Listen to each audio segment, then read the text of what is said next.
여러분 안녕하세요. 말씀 묵상입니다.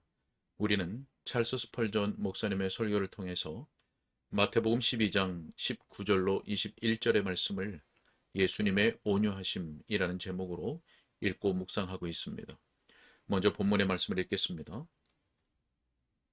그는 다투지도 아니하며 들레지도 아니하리니 아무도 길에서 그 소리를 듣지 못하리라. 상한 갈대를 꺾지 아니하며 꺼져가는 심지를 끄지 아니하기를 심판하여 이길 때까지 하리니 또한 이방들이 그 이름을 바라리라 함을 이루려 하심이니라. 아멘. 자, 우리가 바로 앞선 시간에서는 온유하신 주님은 복음의 부르심을 거부하고 또 양심과 성령님의 책망을 무시하는 자들을 향해서 오래 참으신다라고 하는 내용을 보았습니다. 자, 또한 진정으로 주님을 찾고 있는 자들에 대해서 더욱 관대하시다. 그리고 믿음을 가졌지만 침체에 빠진 연약한 자들은 특별하게 돌보신다. 라고 하는 내용을 우리가 함께 보았습니다. 오늘은 이 설교의 두 번째 요점과 세 번째 요점을 묶어서 볼 텐데요. 이 설교의 마지막 시간이 되겠습니다. 자, 그럼 설교 본문을 읽도록 하겠습니다. 그리스도의 온유하심의 결과에 대해서 생각해 보겠습니다. 또한 이방들이 그 이름을 바라리라. 자, 여러분 이것이 무슨 뜻입니까? 권력과 포악과 무자비함과 냉혹함은 사람들의 신망을 얻지 못합니다. 그런 방도로는 사람의 마음을 얻을 수 없습니다. 파리 사람들이 왕궁의 벽에다 이렇게 썼습니다. 보병대, 기병대, 포병대. 자, 이 군대들은 왕의 권력의 기반이었습니다. 그러나 그러한 것들 위에 서 있던 왕은 여름날의 눈처럼 녹아버렸습니다. 예수님께서 그분의 백성들을 누구보다도 사랑한 것 외에 무엇을 하셨으며 무엇보다 그들을 위해서 고난을 당하셨고 온 우주가 그들에게 부여할 수 있는 것보다 더 큰 복락을 그들에게 제공하신 일 이외에 무엇을 하셨습니까? 주님께서는 그런 일들을 통해서 백성들의 마음을 사로잡으셨습니다. 그리스도를 따르는 자들에게 더 나은 선생이나 더 사랑하는 친구를 소개할 수만 있다면 그들을 그리스도에게서 떼어낼 수 있습니다. 더 나은 지도자를 우리에게 보여줄 수 있으면 새로운 지도자를 따르게 할 수 있죠. 그러나 만인 가운데 뛰어나신 분이요 전체로 사랑스러우신 분을 어떤 낯선 사람과 비교할 수 있다는 것은 상상할 수조차 없는 일입니다. 이방의 죄인들인 우리는 그분을 신뢰하고 절대적으로 믿습니다. 왜냐하면 그분은 그처럼 신적으로 너그러우신 분이시고 전능성을 가지신 자애로우신 분이기 때문입니다. 구주시여, 당신은 결코 폭군이 아니십니다. 당신은 가난하고 궁핍한 자들을 업신여기지 아니하시고 약하고 두려워 떠는 사람을 압제하지 아니하십니다. 당신은 긍휼 그 자체이시며 육화된 사랑이시며 성육신한 은혜이십니다. 그러므로 백성들이 당신께는 양떼들이 됩니다. 이방인들이 당신의 이름을 바랍니다. 자, 여러분, 예수님께서 사람들을 다스리는 권세는 사람들에게 그분 자신을 믿으라고 가르치신 사실에서 드러납니다. 주님을 따르는 자들의 확고한 믿음은 주님의 나라를 공고히 합니다. 주님의 말씀이 부드럽고 온화하게 우리에게 임하고 세상과는 달리 우리에게 그분 자신을 나타내실 때가 있습니다. 우리로 십자가에 못 박히신 손자국을 만져보게 하시며 그분 옆구리에 손을 넣어보게 하실 때가 있습니다. 그리고 너는 내 것이라 또한 나는 너의 것이다 라고 말씀하실 때가 있습니다. 그때 우리는 우리 영혼 속에서 로뎀나무 숯불이 타는 것 같은 느낌을 가집니다. 그리스도의 대적들이 정말 무서워하고 교회의 힘인 엄청난 열심을 느끼게 됩니다. 성도의 강력한 사랑은 날선 곰보다 훨씬 더 강력합니다. 폭풍이 안개를 쓸어가는 힘을 발휘하듯이 마음을 가득 채운 예수님을 향한 사랑의 신적 능력이 그러합니다.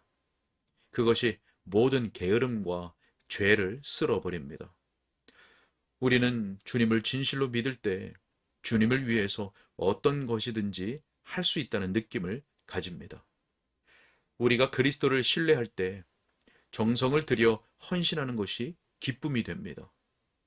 거룩한 모험은 하나의 자연스러운 욕구가 됩니다. 그리스도를 신뢰함으로써 연약하게 그지없는 자가 강한 자가 되었습니다. 유약한 여인들이 그들을 박해하는 자들을 바꾸어 놓았으며 겸손한 사람들이 두려움 없이 거만하게 이를 데 없는 폭군들을 대면하였습니다. 주 예수님이시여, 이방인들이 당신을 믿나이다. 왜냐하면 당신은 온유하고 겸손하시기 때문입니다. 그들이 주님을 향하여 믿는 마음으로 가지는 사랑은 당신의 지배력이 점점 더 자라나게 하는 힘입니다. 자, 여러분, 이제 마지막 요점은 온유하심의 결말입니다. 우리의 피곤에 지친 심령들은 그 결말이 오는데 상당히 오랜 기간이 걸린다고 생각합니다. 교황주의자들이 고해성사한 내용을 읽어보십시오.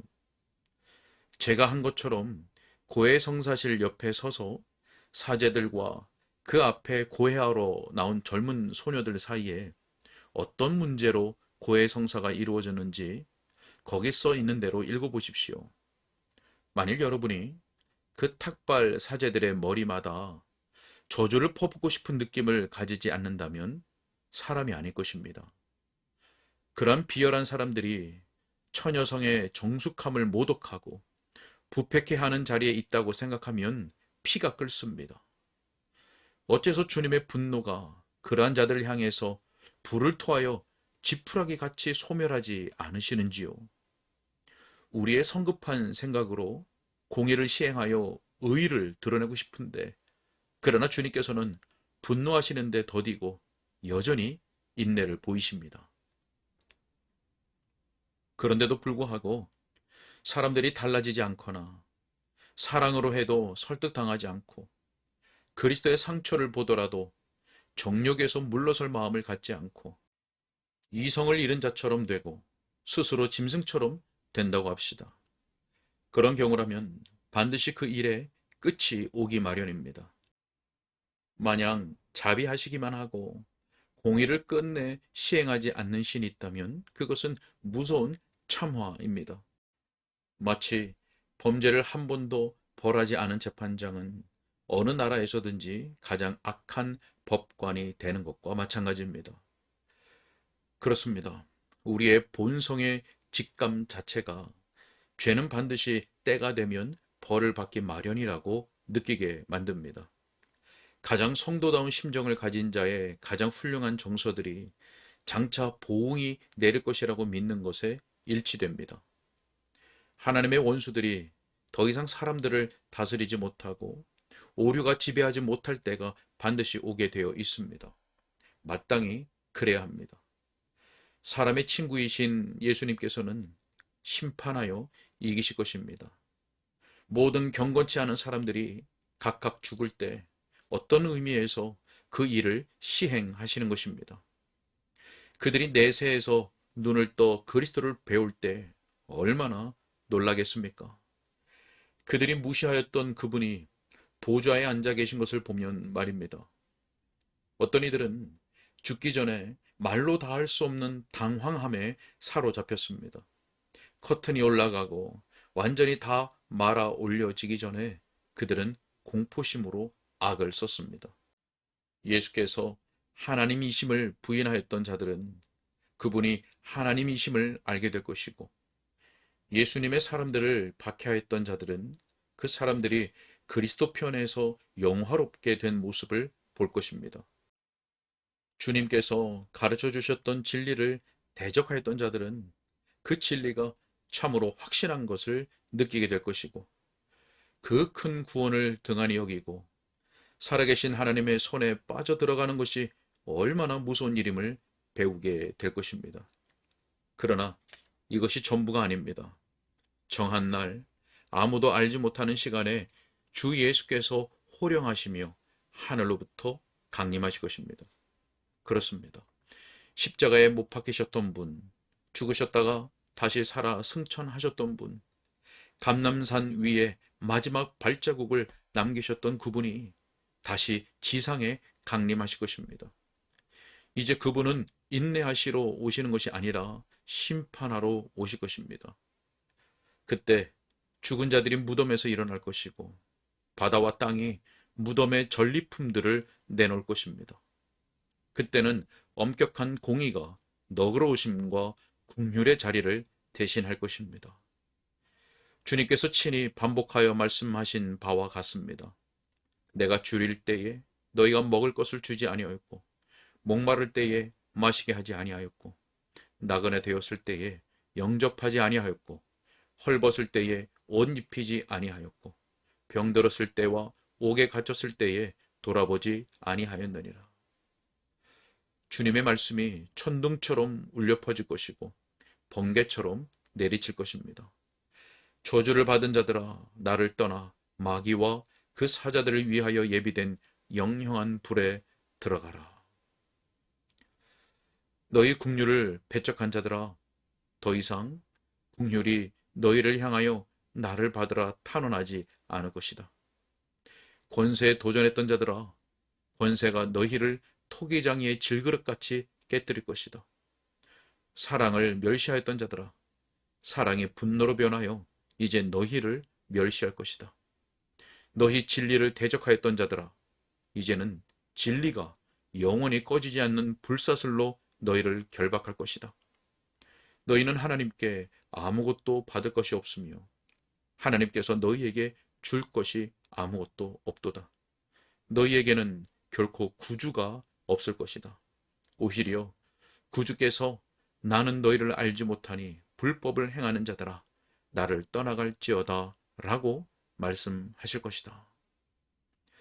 여러분, 구주께서 바로 오늘 상한 갈대를 꺾거나 꺼져가는 심지를 끄지 아니하실 것입니다. 그러나 때가 되면 심판하여 이기시어 그분의 나라에서 모든 거치는 것을 다 쓸어 버리실 것입니다. 주님께서 사람들 가운데서 쇠를 재련하는 자의 불처럼 행하실 때 그분에게 분노의 대상이 되지 않도록 하나님께서 우리에게 은혜를 베푸시기를 바랍니다. 아멘. 여기까지입니다. 네, 오늘은 그리스도의 온유하심의 결과와 그 결말을 생각해 보았습니다. 주님의 온유하심과 겸손하심으로 말미암아 이방의 죄인들이 주님을 바라고 신뢰하고 믿습니다. 또한 심판하여 이기실 것입니다. 예수님을 대적하고 진리를 거부했던 불신자들은 내세에서 눈을 뜰 때 큰 두려움과 공포를 맞이하게 될 것입니다. 뿐만 아니라 마지막 날 주님이 강림하실 때 그때는 온유하기 위해서 오시는 것이 아니라 심판하러 오십니다. 여러분, 온유하신 주님은 오늘 상한 갈대를 꺾거나 꺼져가는 심지를 끄지 아니하실 것입니다. 그러나 때가 되면 심판하실 것입니다. 하나님의 성령께서 때가 이르기 전에 우리 모두에게 주님과 또 그 말씀 앞에 온유한 마음을 가질 수 있도록 은혜로운 역사를 베풀어 주시기를 간절히 소원합니다. 기도하겠습니다. 자비와 긍휼이 풍성하신 하나님 아버지, 상한 갈대를 꺾지 아니하시고 꺼져가는 심지를 끄지 아니하시는 주님으로 인하여 감사를 드립니다. 우리 모두의 심령에 역사하여 주셔서 때가 이르기 전에 주님과 주의 복음에 대하여 온유한 마음을 가지시도록 도와주셔서 주님을 신뢰하고 바라고 의지하고 또 온전히 영접하여 믿는 자가 되게 하여 주옵소서.